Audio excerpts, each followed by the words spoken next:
사립유치원의 회계 부정을 막기 위해 지난해 3월부터 모든 사립유치원에 국가 회계 관리 시스템 K-에듀파인 사용이 의무화됐는데요.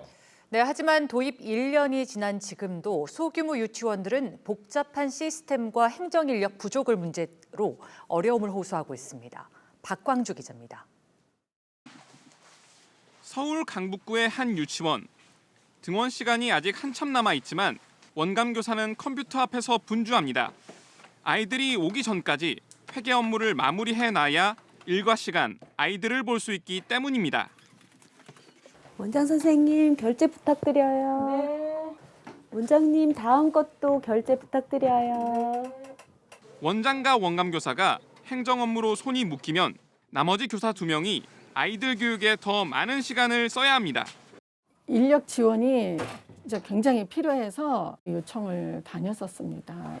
어차피 사무직원이고 행정직원이 있어요. 저희 같은 경우는 없으니까. 서울 종로구의 이 유치원의 경우 그나마 행정전담 직원을 1명 두고 있지만 상황은 별반 다르지 않습니다. 유치원 특성상 수업 자재나 비품을 조금씩 자주 사야 하는데 한 번 구매할 때마다 최소 4번의 결제 과정을 거쳐야 합니다.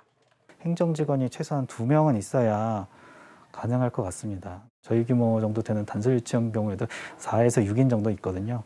소규모 유치원까지 국가회계관리 시스템 K-에듀파인이 전면 도입된 지 1년. 회계 투명성을 높인다는 취지엔 공감하면서도 따로 행정 인력을 두기 어려운 소규모 유치원들에는 맞지 않는 시스템이란 지적이 많습니다. 실제 에듀파인과 기존의 유치원에서 많이 쓰이던 회계 프로그램으로 지출 업무 처리를 비교해봤습니다. 기존 프로그램으로 1분 만에 끝낸 업무를 K-에듀파인으로는 6분을 넘겨야 겨우 마무리할 수 있었습니다. 그 업무만 하는데 하루가 거의 다 하루에 다 못 끝내는 경우가 더 많습니다. 사실적으로는.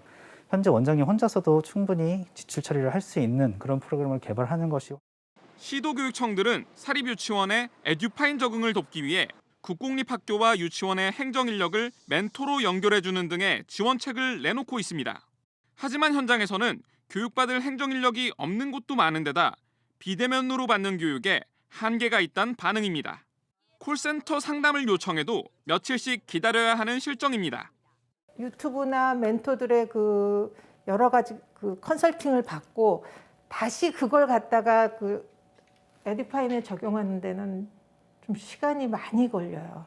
다음 날 수업 준비도 무엇보다 에듀파인을 전담할 행정인력 지원이 시급하다는 주장에 교사 임금에만 주어지던 정부 지원을 행정직원에까지 범위를 넓히는 법안도 제출됐습니다. 하지만 그만큼 정부와 지자체의 부담이 늘어 재정당국의 협조가 필요한 상황입니다. 의무만 부과하고 그거에 대한 지원을 하지 않으면은 굉장히 재정적으로 사립 유치원들이 힘들어지고 교육의 질이 또 떨어질 가능성이 있거든요. 전국의 모든 사립 유치원에 대해서도 이렇게 공공성 강화에 따른 지원을 해야 된다. 교육부는 2학급 이하 소규모 사립 유치원을 위해 품위 절차를 없애고 현장 의견을 반영해 수시로 시스템을 개선해 나가고 있다고 밝혔습니다. K-에듀파인이 전면 도입된 지 1년이나 지났지만 사립 유치원의 적응은 더디기만 합니다. 투명성을 높이는 기준 강화도 좋지만 새로운 프로그램에 적응할 수 있도록 인력과 기술을 지원하는 방안도 필요해 보입니다. EBS 뉴스 박광주입니다.